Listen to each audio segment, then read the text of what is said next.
Hello बच्चों, कैसे हो आप सब। हमने अपनी पिछली जो वीडियो बनाई थी उसके अंदर हमने केमिकल काइनेटिक्स का इंट्रोडक्शन किया था और आपको बताया था कि रेट ऑफ रिएक्शन क्या होता है। आज हम अपनी वीडियो में डिस्कस करेंगे कि कौन कौन से ऐसे फैक्टर हैं जो किसी रेट ऑफ रिएक्शन को इफ़ेक्ट करते हैं। ठीक है, तो चलो स्टार्ट करते हैं। Factors affecting rate of reaction. कौन कौन से ऐसे फैक्टर्स हैं जो रेट ऑफ रिएक्शन को इफ़ेक्ट करते हैं। सबसे पहला फैक्टर क्या होता है? सबसे पहला फैक्टर होता है nature of reactant. Nature of reactant. Reactant का जो नेचर होता है वो रेट ऑफ रिएक्शन को इफ़ेक्ट करता है। किस तरह से? कि नेचर किस तरह का होगा उस रिएक्टेंट का जो रिएक्टेंट हम रिएक्शन के अंदर यूज़ कर रहे हैं, यानी कि उस रिएक्टेंट के बॉन्ड्स को तोड़ने के लिए हमें कितनी एनर्जी की ज़रूरत पड़ेगी, एनर्जी उसको ज़्यादा चाहिए या उसको कम चाहिए, उस रिएक्टेंट के नेचर के अकॉर्डिंग ही हमारा रेट ऑफ रिएक्शन इंक्रीज़ और डिक्रीज़ होगा। तो हमारा सबसे पहला फैक्टर है नेचर ऑफ रिएक्टेंट। रिएक्टेंट के नेचर के ऊपर सबसे ज़्यादा नेचर ऑफ रिएक्टेंट से इफ़ेक्ट होता है किस पे? रेट ऑफ रिएक्शन पे। दूसरी चीज़ है आपके पास क्या? Concentration of reactant. Concentration of reactant. Concentration reactant की किस तरह से इफ़ेक्ट करती है रेट ऑफ रिएक्शन को? आपने पढ़ा कि रेट ऑफ रिएक्शन होता क्या है। रेट ऑफ रिएक्शन जो होता है वो डिपेंड करता है कॉन्सेंट्रेशन ऑफ रिएक्टेंट के ऊपर और कॉन्सेंट्रेशन ऑफ प्रोडक्ट के ऊपर। तो जितनी ज़्यादा रिएक्टेंट की कॉन्सेंट्रेशन क्या होती है? डिक्रीज़ होती है। रेट ऑफ रिएक्शन उतना ही ज़्यादा क्या हो जाता है? इंक्रीज़ हो जाता है। तो कॉन्सेंट्रेशन ऑफ रिएक्टेंट जो होती है वो रेट ऑफ रिएक्शन को क्या करती है? बहुत इफ़ेक्ट करती है।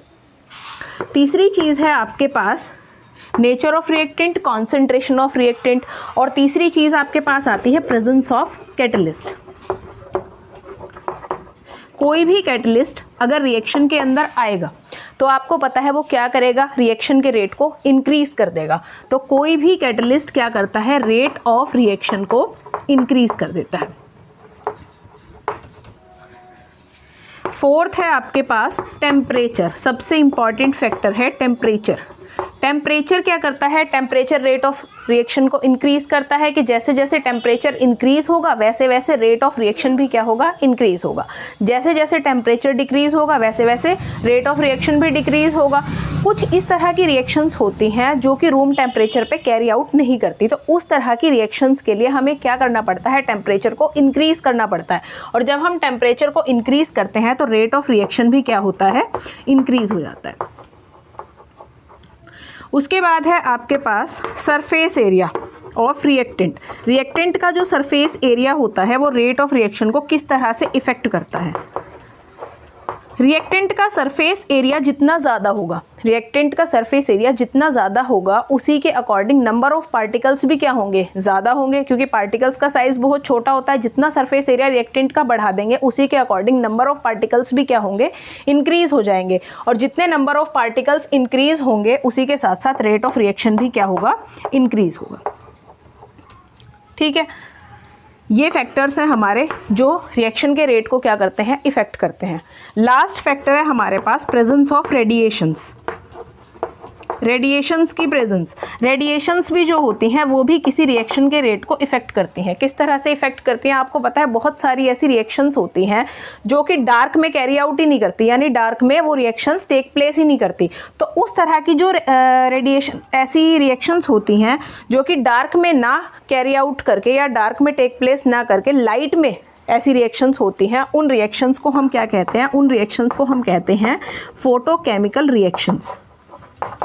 आपने 11th क्लास में पढ़ा होगा एक, जिसमें आपके पास हैलोजिनेशन की जो प्रोसेस होती है जिसमें क्लोरोफॉर्म की फॉर्मेशन होती है और कार्बन टेट्राक्लोराइड बनती है, वो एक इसी तरह की प्रोसेस है जो कि डार्क में ना होकर क्या होती है? लाइट की प्रेजेंस में होती है। और एक तरह की वो फोटोकेमिकल रिएक्शन है जिसे हम फ्री रेडिकल मैकेनिज्म भी कहते हैं। ठीक है, तो आपने यहाँ पे क्या देखा कि कौन कौन से ऐसे फैक्टर्स हैं जिनके ऊपर रेट ऑफ रिएक्शन डिपेंड करता है। रेट ऑफ रिएक्शन सबसे पहले डिपेंड करता है नेचर ऑफ रिएक्टेंट के ऊपर, दूसरा कॉन्सेंट्रेशन ऑफ रिएक्टेंट के ऊपर, तीसरा प्रेजेंस ऑफ कैटलिस्ट के ऊपर, चौथा टेम्परेचर के ऊपर, पांचवा सरफेस एरिया ऑफ रिएक्टेंट के ऊपर, और छठा प्रेजेंस ऑफ रेडिएशंस के ऊपर। ठीक है, रेडिएशंस की प्रेजेंस जितनी ज़्यादा होगी रेट ऑफ रिएक्शन उतना ही फास्ट हो जाएगा। ठीक है, उसके बाद हमारे पास नेक्स्ट टॉपिक क्या आता है? नेक्स्ट टॉपिक आता है हमारे पास रेट लॉ, रेट लॉ क्या होता है?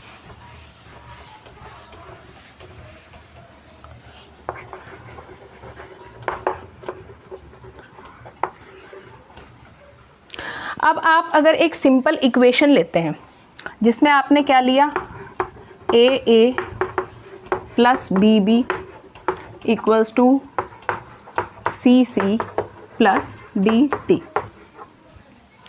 अगर आप रेट ऑफ रिएक्शन लिखेंगे इसका, तो आपको अच्छे से पता है कि रेट ऑफ रिएक्शन जो होता है वो किस तरह से रिएक्टेंट या प्रोडक्ट के ऊपर डिपेंड करता है। किस तरह से डिपेंड करता है कि आपके पास जो रेट होगा रिएक्शन का वो डायरेक्टली प्रोपोर्शनल होता है कॉन्सेंट्रेशन ऑफ रिएक्टेंट के, इन दोनों के डायरेक्टली प्रोपोर्शनल होता है। जिसमें आपने change with respect to time किया था, तो किस तरह से आपने रेट को डिफाइन किया? रेट को आपने डिफाइन किया minus D A upon D T और minus D B upon D T, क्योंकि टाइम के चेंज होने के साथ साथ रिएक्टेंट की कॉन्सेंट्रेशन क्या होती है? डिक्रीज होती है, इसीलिए ये माइनस में होती है।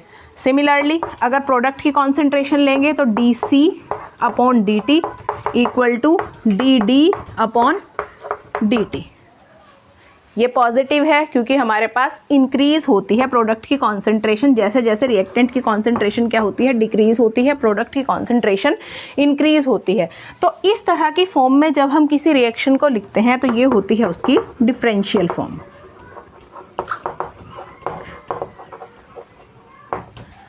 ठीक है, उसके बाद है आपके पास रेट लॉ। क्या होता है रेट लॉ? का मतलब क्या होता है? रेट लॉ का मतलब होता है कि जब भी आपका रेट ऑफ रिएक्शन किसके साथ कोरिलेट करता है? कॉन्सेंट्रेशन ऑफ रिएक्टेंट के साथ कोरिलेट करता है, तो वो हमारा क्या बन जाता है? रेट लॉ बन जाता है। रेट लॉ में आप क्या देखते हैं कि रेट लॉ में अगर आपके पास रेट लॉ के अकॉर्डिंग रेट ऑफ रिएक्शन जो होगा, जिसको कि मैं रिप्रेजेंट कर देती हूँ स्मॉल r से, वो डायरेक्टली प्रोपोर्शनल होगा a raise to power x b raise to power y के।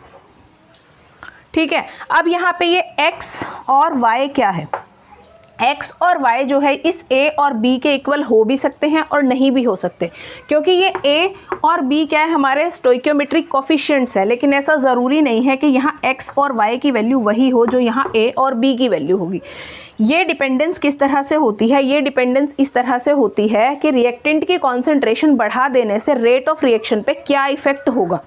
ठीक है, सपोज करो कि यहाँ A कुछ हमारे पास रिएक्टेंट है जिसकी कॉन्सेंट्रेशन अगर हमने डबल कर दी, अगर इसकी कॉन्सेंट्रेशन हमने क्या कर दी? डबल कर दी, तो ऐसा हो सकता है कि रेट ऑफ रिएक्शन भी क्या हो जाए? डबल हो जाए। अगर हमने क्या किया? B की कॉन्सेंट्रेशन को, यहाँ मैं A की बात कर रही थी, अगर मैंने B की कॉन्सेंट्रेशन को क्या कर दिया? डबल कर दिया, तो ऐसा भी हो सकता है कि रिएक्शन का रेट क्या हो जाए? 4 गुना हो जाए, 4 टाइम्स हो जाए। ऐसा भी हो सकता है कि A की कॉन्सेंट्रेशन को अगर मैंने डबल कर दिया तो रिएक्शन का रेट क्या हो? हाफ हो जाए। तो उसी के अकॉर्डिंग हमारे पास ये x और y की वैल्यूज़ आएंगी कि रेट ऑफ रिएक्शन पे क्या फ़र्क पड़ेगा जैसे हम कॉन्सेंट्रेशन को चेंज करते हैं। ठीक है, ये समझ आ गया रेट लॉ। रेट लॉ के बाद हमारे पास नेक्स्ट आता है ऑर्डर ऑफ अ रिएक्शन। किसी रिएक्शन का ऑर्डर क्या होता है?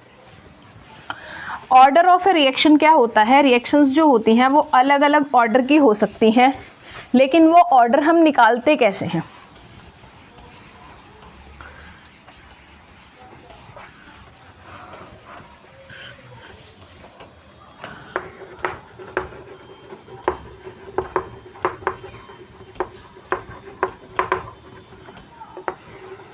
ऑर्डर ऑफ अ रिएक्शन, अगर हमारे पास कोई भी रेट है, अभी यहाँ जो मैंने किया था उसको कंप्लीट कर रही हूँ कि रेट ऑफ रिएक्शन जो है वो डायरेक्टली प्रोपोर्शनल होता है a raise to power x b raise to power y। हमेशा हम प्रोपोर्शनैलिटी को हटाने के लिए कुछ ना कुछ कांस्टेंट का यूज़ करते हैं। वो कांस्टेंट हमने यहाँ ले लिया k, तो ये हमारा क्या है? रेट कांस्टेंट है। ठीक है, ये जो k होगा हमारा क्या होगा? ये रेट कांस्टेंट होगा। ये k भी बहुत इंपॉर्टेंट है क्योंकि इसकी वजह से भी हम ऑर्डर किसी रिएक्शन का कैलकुलेट कर सकते हैं, पता लगा सकते हैं। बताती हूँ अभी कैसे। सबसे पहले आप देखो ऑर्डर होता क्या है किसी भी रिएक्शन का। ऑर्डर क्या होता है, जैसे ए की कॉन्सेंट्रेशन इंक्रीज हो रही है, डिक्रीज हो रही है, तो उसके हिसाब से रेट ऑफ रिएक्शन कितना हो रहा है। तो इसलिए हम ओवरऑल जो किसी भी रिएक्शन का ऑर्डर निकालते हैं वो किस हिसाब से निकालेंगे, overall order of a reaction वो इक्वल होगा किसके, x प्लस वाई के। ये होगा आपका overall order of a reaction. ठीक है, अब अगर आप यहाँ से k की यूनिट निकालो, यहीं से अगर आप k की यूनिट निकालते हो तो आपके पास क्या आएगा, आपके पास आएगा k equals to rate of a reaction upon में a raise to power x b raise to power y। Units put करते हैं हम। किसी भी रिएक्शन का जो रेट होता है उसे हम किस में कैलकुलेट करते हैं, moles per litre second inverse में। ठीक है, अब ए की जो कॉन्सेंट्रेशन होगी, कॉन्सेंट्रेशन को किस में दिखाते हैं हम, मोल्स पर लीटर में। मोल्स पर लीटर की पावर है हमारे पास x। बी की भी क्या होगी, मोल्स पर लीटर, उसकी भी पावर y। ठीक है, अगर हम इस एक्सप्रेशन को सॉल्व करेंगे तो आपके पास k इक्वल्स टू आएगा मोल्स पर litre raise to power second inverse है, और नीचे हो जाएगा मोल्स पर लीटर की पावर x और y मिलके मोल्स पर लीटर की पावर x प्लस वाई।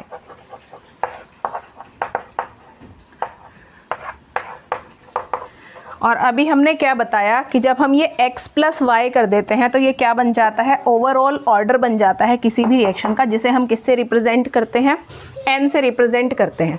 ठीक है, तो यहाँ पे हम x प्लस वाई की जगह क्या पुट कर देंगे, n पुट कर देंगे। मॉल्स पर लीटर सेकेंड इनवर्स अपॉन में मॉल्स पर litre raise to power n। अब आपको पता है इसकी पावर 1, इसकी पावर n, अगर ये ऊपर जाएगा तो क्या बन जाएगा, मोल्स पर लीटर की पावर 1 माइनस n सेकेंड इनवर्स। ठीक है, तो ये हो गई आपके पास unit of k equals to moles पर litre raise to power 1 minus n second inverse. अब इसकी हेल्प से आप कैसे पता लगाएंगे कि आपके पास ऑर्डर ऑफ अ रिएक्शन क्या है।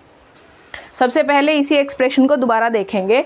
k इक्वल होता है रेट ऑफ रिएक्शन अपॉन में a raise to power x b raise to power y के। रेट ऑफ रिएक्शन को आप किस में डिफाइन करते हैं, moles per litre second inverse में, और कॉन्सेंट्रेशन किसी रिएक्टेंट की होती है मोल्स पर लीटर। यहाँ पावर x है तो x लगाएंगे, यहाँ पावर y है तो y लगाएंगे। x और y दोनों क्या होंगे, ऐड हो जाएंगे। आपको पता है x प्लस वाई क्या होता है, x प्लस वाई है ओवरऑल ऑर्डर, जिसको हम रिप्रेजेंट करते हैं किससे, n से। अब यहाँ रखेंगे इसकी वैल्यू n, यहाँ ये माइनस होगा, ये आ गई आपके पास में k की यूनिट। ठीक है, उसके बाद है ये जो k की यूनिट है, इससे हम रेट ऑफ रिएक्शन का पता कैसे लगाते हैं, ऑर्डर का। ऑर्डर का पता आप कैसे लगाएंगे रिएक्शन के, अब देखिए k इक्वल है मोल्स पर litre raise to power 1 minus n second inverse. अगर मेरे पास k की वैल्यू कहीं दी गई है, मोल्स को दे रखी है, मोल्स पर litre raise to power -1 second inverse, तो अगर यहाँ वैल्यू -1 आई है तो कैसे आएगी, 1 माइनस 2 से। 1 माइनस 2 कितना हो गया, -1 हो गया। तो सिंपल सी बात है, n की वैल्यू 2 है तो मीन्स ऑर्डर ऑफ रिएक्शन क्या होगा, 2, यानी वो सेकेंड ऑर्डर की रिएक्शन है। ठीक है, अगर मान लो आपके पास k equals to second inverse लिखा है, सिर्फ सेकेंड इनवर्स लिखा है, तो इसका मतलब आपके पास n की वैल्यू कितनी थी, 1 थी। तो 1 माइनस 1 कितना हो गया, 0 हो गया, और इसीलिए ये पूरी की पूरी जो टर्म थी वो भी क्या हो गई, 1 हो गई। तो आपके पास k की वैल्यू सेकेंड इनवर्स आ गई। तो ऑर्डर क्या हो जाएगा रिएक्शन का, ऑर्डर हो जाएगा फर्स्ट ऑर्डर रिएक्शन।